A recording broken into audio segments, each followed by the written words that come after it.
अब हम देखने वाले हैं आज का हमारा क्वेश्चन जिसका नाम है मॉन्क स्कूल। ये एक मर्ज सॉर्ट का प्रॉब्लम है हैकर अर्थ के अंदर। इस क्वेश्चन की जो स्टेटमेंट है काफ़ी बड़ी है, अगर आप चाहें तो इसे पॉज करके रीड कर सकते हैं, लेकिन मैं आपको स्मॉल में समझा देता हूँ कि इस क्वेश्चन में हमें क्या गिवन है। But we have to do in this question that there is a list of teachers with lexicographical smaller name with will appear before other teachers with lexicographical greater name. इस case में हमें क्या करना है कि हमें ना एक टीचर्स की लिस्ट गिवन है और हर एक टीचर मतलब हर एक टीचर की जो स्टूडेंट्स हैं उनकी लिस्ट गिवन है। तो हमें सबसे पहले किसको प्रिंट करना है, हमें सॉर्ट करना है बेसिकली इस ऑर्डर में कि जो भी टीचर्स हैं वो लेक्सोग्राफिकल ऑर्डर में अपना अरेंज होके आए, यानी कि जो लेक्सोग्राफिकली स्मॉलर होगा, जो नेम होगा टीचर का वो पहले आए, और उसके बाद क्या हो, जो लेक्सोग्राफिकली ग्रेटर हो वो बाद में आए टीचर। ठीक है। और इसमें एक एडिशन और है कि जो स्टूडेंट्स हैं ना हर एक टीचर के, वो इस मैनर में अरेंज होने चाहिए कि जो जिस स्टूडेंट का जो एज है वो कम है, वो क्या हो, वो उस टीचर के नेम के बाद पहले आए, और उसी टीचर जैसे एक टीचर है वो दो स्टूडेंट्स को पढ़ा रही है। ठीक है। हम ये कह लेते हैं कि जैसे मान लो ये वाला है। एक बारी मैं आपको अगर इनपुट से समझाता हूँ तो इनपुट में ना हमें जैसे यहाँ पे गिवन है, ये क्या है 3, तो हमारे पास क्या गिवन है नंबर ऑफ जो टीचर्स गिवन है, और ये क्या है नंबर, एक मिनट, जो हमें इनपुट में गिवन है वो यहाँ गिवन है the first two integers contain N and M which are denoting the number of teachers and the number of students. यानी कि जो हमारे पास फर्स्ट इंटीजर है क्या है नंबर ऑफ टीचर्स, फिर 4 क्या है नंबर ऑफ स्टूडेंट्स। ठीक है। तो अब ये जो तीन गिवन है ना, ये तीन हमारे पास क्या है जो नेम ऑफ द टीचर्स है। तो हमें क्या करना है, सबसे पहले तो इन टीचर्स को सॉर्ट करके लेक्सोग्राफिकली ऑर्डर में अरेंज करना है। ठीक है। अब अरेंज करके प्रिंट नहीं करना, अभी प्रिंट हमें इस मैनर में करना है कि जो भी लेक्सोग्राफिकली स्मॉलर होगा ना नेम टीचर का, पहले तो उसको लिख लिया, उसके बाद उसके कोरोस्पॉन्डिंग के जो स्टूडेंट्स है ना उनको अरेंज करना है इस मैनर में। जैसे मान लो यहाँ पे अगर हम देखें कि ये जो टीचर है ना, ये एक टीचर है और वही टीचर जो है इस स्टूडेंट को भी पढ़ा रही है टूरिस्ट, और इसको भी पढ़ा रही है। तो इस केस में हमें जो स्टूडेंट्स है ना उनको इस मैनर में अरेंज करना है कि जिसकी जो एज है, ये वाले जो इंटीजर्स हैं क्या डिफाइन कर रहे हैं, ये एज डिटरमाइन कर रहे हैं। तो अगर ये 19 है यहाँ पे और यहाँ 21 है, तो जिसकी एज कम होगी वो कहाँ आएगा, वो पहले आएगा, और जो जिसकी एज ज्यादा होगी वो बाद में आएगा। जैसे यहाँ पे अगर हम देखें ये टीचर का नेम यहाँ आ गया। ठीक है। इस केस में जो पहले अकर होगा स्टूडेंट वो कौन सा होगा, जिसकी एज कम होगी, और जिसकी बड़ी होगी वो बाद में अकर होगा। तो ये कहना चाह रहे हैं इसके क्वेश्चन में। तो हमें सबसे पहले इस क्वेश्चन को समझते हैं कि इस क्वेश्चन में ना किस तरीके से अप्रोच कर सकते हैं। तो अप्रोच करने का सिंपल सा कंसेप्ट ये है कि जैसे हमारे पास कई सारी टीचर्स गिवन है, जैसे ये सारे के सारे क्या है टीचर्स गिवन है ना। हमने क्या बोला कि इन टीचर्स को सबसे पहले क्या करना है, सॉर्ट करना है इस मैनर में कि जो भी लेक्सोग्राफिकली स्मॉलर हो, यानी कि ये क्या है लेक्सोग्राफिकली स्मॉलर जो हो वो पहले आए, यानी कि जो स्मॉलर है वो पहले आए, और उसके बाद क्या है, उसके बाद मैनर में अरेंज होते रहे कि हाइयर है। ठीक है। और इसमें एक कैच और है कि जो भी स्मॉलर यहाँ पे आएगा ना, जैसे हमने टीचर का नाम लिखा, ये टीचर का नाम यहाँ आ गया, उसके नीचे ना उनके स्टूडेंट्स का नाम आएगा, और जब तक स्टूडेंट्स का नाम खत्म नहीं होता ना तब तक नेक्स्ट टीचर का नाम नहीं आएगा। जैसे टीचर 1 हो गया, फिर सारे के सारे स्टूडेंट्स हो गए यहाँ तक, फिर क्या होगा, फिर नेक्स्ट टीचर आएगा टीचर 2। ठीक है। तो ये हमें करना है, यहाँ पे ये टीचर 2 आ गया। अब ये जो स्टूडेंट्स है ना, ये वाला जो चीज है, इनको किस मैनर में अरेंज करना है, तो इस मैनर में अरेंज करना है कि जो हमारे पास फर्स्ट पैरामीटर तो क्या हो गया, ये हो गया हमारे पास स्टूडेंट का नेम। ठीक है। ये तो हमारे पास स्टूडेंट का नेम हो गया। अब जो सेकंड पैरामीटर होगा ना, जो उसकी एज होगी स्टूडेंट की, हमें उस मैनर में उसे अरेंज करना है कि जिसकी एज कम होगी उसको ऊपर रखना है, और जिसकी एज ज्यादा होगी उसको नीचे रखना है। ठीक है। तो इसी मैनर में बस हमें अरेंज करना है। तो इसके लिए हम क्या कर सकते हैं, छोटा सा आप इसमें चेंज कर सकते हैं। सबसे पहले तो हमने सॉर्ट कर लिया हमारी जो टीचर्स का इंडेक्स था, क्योंकि हमें अगर हम इनपुट में देखें तो हमें पहले टीचर्स का नेम एक साथ दे रखे हैं, तो हमने क्या किया, टीचर्स के नेम अपने इनपुट कराए और उनको अलग से सॉर्ट करके रख लिया। ठीक है। अब जैसे हमने सॉर्ट करके रख लिया ना, तो हम क्या बोलते हैं कि जैसे मान लो ये सारे के सारे क्या थे, ये सारे के सारे टीचर्स थे। ठीक है। तो ये सारे के सारे क्या है, टीचर्स है। अब इसमें मैंने ये देखा कि मेरे पास जैसे मान लो ये वाला एक टीचर है, अब ये वाले एक टीचर जो है ना, मैंने इसको चूज किया, मैंने ये देखा कि मेरे पास ये जो टीचर है इसका जो नेम है, सबसे पहले इसका आएगा नेम, क्योंकि ये तो सॉर्टेड है ना, ये सॉर्टेड को मैंने इसमें स्टोर करके रख लिया, ये सॉर्टेड है, ये सॉर्टेड है, ये सारे के सारे सॉर्टेड हैं। तो अब मैंने मान लो कि ये जो मेरा टीचर है, इस टीचर के पास 3 स्टूडेंट हैं। ठीक है। अब 3 स्टूडेंट को ना उसने ये बोला कि हमारे पास अब किस मैनर में इनपुट होगा, जो भी टीचर का नेम है उसके कोरस्पॉन्डिंग जो भी स्टूडेंट का नेम है और उसकी स्टूडेंट की एज। ठीक है। इस मैनर में अरेंज होगा। तो अब मैं ये देखता हूँ कि मैंने ना पहले तो स्टोर करा के रख लिया टीचर्स के नेम को, अब मैं इनपुट तो करा रहा हूँ, अरे मैंने मतलब इनपुट भी अलग अलग कराया है, इनपुट भी अलग मैंने जैसे एक अलग से स्टोर करके रख लिया इनपुट को। अब मैं क्या कह रहा हूँ कि जो भी मेरे पास जैसे इनपुट में आएगा, जो मेरे पास ये वाली पोजीशन पे जो मेरे पास टीचर है ना, उसके कोरोस्पॉन्डिंग उसी इंडेक्स पे मतलब मेरे पास स्टूडेंट्स कितने हैं मैं ये देखता हूँ।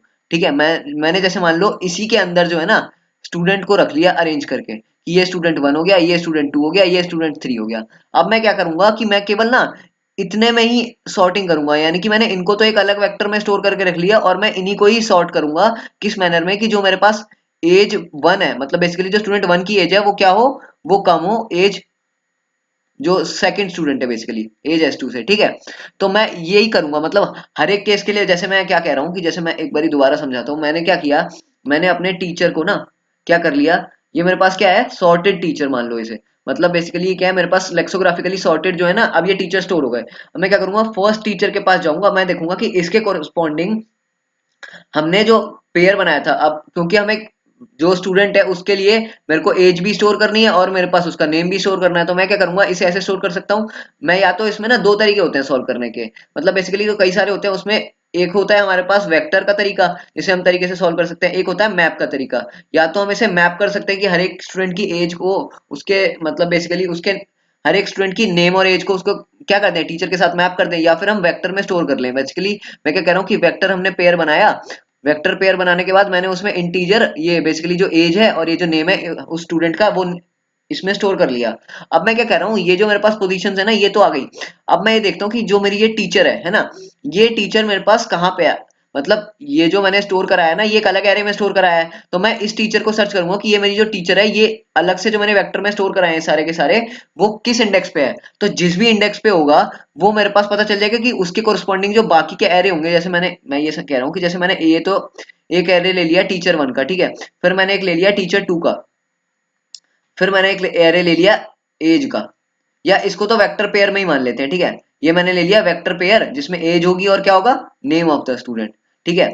तो मैं ये कह रहा हूँ कि जैसे मैंने मान लो टीचर का इनपुट लिया, अब क्योंकि मेरे को जो टीचर की इनपुट है, अगर हम इनपुट में ध्यान से देखें तो जो मेरे को इनपुट गिवन है वो इस मैनर में गिवन तो नहीं है कि मेरे पास जिस मैनर में पहले गिवन थी, जैसे यहाँ पे मेरे पास जो टीचर का ऑर्डर है पहले वो यहाँ पे वासिया था, फिर पेटिया था, फिर ये कोलिया था, ठीक है।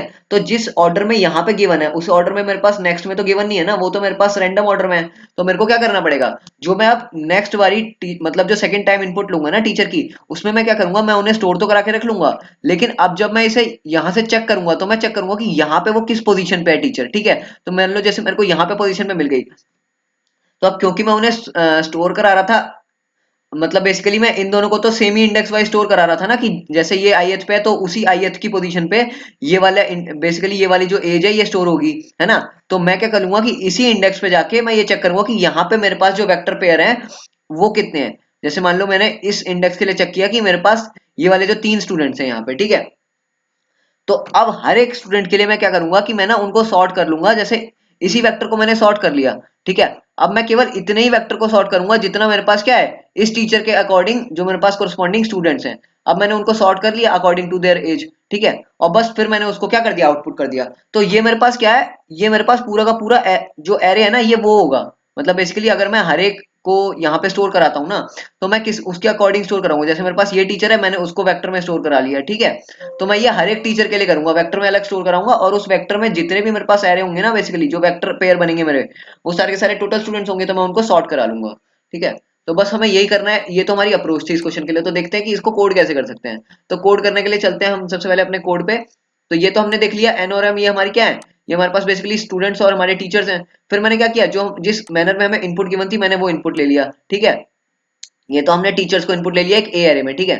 फिर मैं क्या कह रहा हूँ कि मैंने बी और सी एक अलग एरे बनाए, और ये जो मेरा देखते हैं कि ये जो बी और सी था ना, बी में क्या किया मैंने, जो दोबारा से मेरे पास जो टीचर्स का नेम था सबसे पहले मैंने वो लिया। जैसे यहाँ पे मेरे पास क्या है, यहाँ पे वास्या है, यहाँ पे ऐसे करके ना अलग अलग नेम्स गिवन है और उसके कोरस्पॉन्डिंग जो स्टूडेंट्स है ना वो गिवन है, ठीक है। तो मैंने फिर से क्या किया, मैंने बी एरे में टीचर्स का नेम स्टोर कराया, ठीक है। और उसी इंडेक्स पे मैंने क्या किया, मैंने एक दूसरा एरे लिया और फिर दोनों एरे को क्या किया, स्टोर किया उनके कोरस्पॉन्डिंग इंडेक्स पे। यानी कि मेरे को पता चल जाएगा कि जैसे मान लो ith इंडेक्स पे मेरी ये टीचर है, उसी इंडेक्स पे मेरे पास जो स्टूडेंट है उसका नेम क्या है और फिर जो उसकी एज है वो क्या है, ठीक है। फिर हम क्या करेंगे, अपने टीचर को सॉर्ट कर लेंगे। ये जो मेरे पास अब टीचर आया है ये कौन सा आया है, ये मैंने बताया था हम पहले अपने जो फर्स्ट में हम इनपुट लेंगे उसको क्या कर लेंगे, सॉर्ट कर लेंगे, ठीक है। अब सॉर्ट करने के बाद क्या बोल रहा हूं मैं, कि हम हर एक टीचर के पास जाएंगे और उसे देखेंगे कि हमारे पास जो ये टीचर है, ठीक है, वो उसके कोरस्पॉन्डिंग जो हमारे पास, जैसे मान लो हमने वेक्टर पेयर बनाया, अब ये वेक्टर पेयर मैंने बताया था कि हर एक टीचर के लिए बनाना पड़ेगा। तो ये हर एक टीचर के लिए वेक्टर पेयर बनाएंगे, क्यों, क्योंकि हमें नंबर ऑफ स्टूडेंट स्टोर करने हैं, ठीक है। तो अब मैं क्या कह रहा हूँ कि जो हमारे पास जैसे टोटल नंबर ऑफ टीचर्स थे वो हमने यहाँ पे देख लिया, अब हम उतनी बारी लूप लगाएंगे और देखेंगे कि क्या हमारे पास ये जो टीचर था ये मतलब हमारे पास किस इंडेक्स पे आ रहा है। जैसे हमने ये जो हमारे पास पहले से इंडेक्स था जिसे हमने सॉर्ट करके रखा है ना, अब सॉर्टेड इंडेक्स में जो सॉर्टेड टीचर है उसमें हम देखेंगे कि हमारे पास जो अब अनसॉर्टेड में हमारे पास कहाँ पे ये टीचर आ रहे हैं। ठीक है, अब जो हमारे पास ये जे इंडेक्स आएगा ना, उसी जे इंडेक्स के कोरस्पॉन्डिंग हम देखेंगे कि हमारे पास जो ये बेसिकली जो इसका वेक्टर था बेसिकली उसमें जो वैल्यूज थी जैसे डीजे की वैल्यूज थी, ये हमारे पास क्या है, स्टूडेंट का नेम है, और फिर क्या है ये डी की वैल्यू क्या है, डी अरे में क्या हम स्टोर कर रहे हैं बेसिकली, ये हम वो स्टोर कर रहे हैं जो कि स्टूडेंट्स की एज थी, और फिर यहाँ पे सी में क्या कर रहे हैं, नेम स्टोर कर रहे हैं। फिर हम क्या करते जा रहे हैं, ये जब तक हमारे पास मिलते जाएंगे ना बेसिकली, ये जब हमारे पास जब तक ये चीज हमारी ट्रू होगी, यानी कि हमें टीचर जो है आगे भी जाके मिलते हुए जा रहे हैं, क्योंकि ऐसा तो नहीं है ना कि ये जो भी वास्या है इनके सारे स्टूडेंट्स एक साथ आ गए हों, ऐसा तो नहीं है, क्योंकि हमें इसमें वास्या जो है ये बाद में भी मिला है। तो हम हर एक में चेक करेंगे कि जो भी हमारे पास इंडेक्स है क्या वो टीचर से मैच कर रहा है, बेसिकली जो टीचर है वो मैच कर रहे हैं।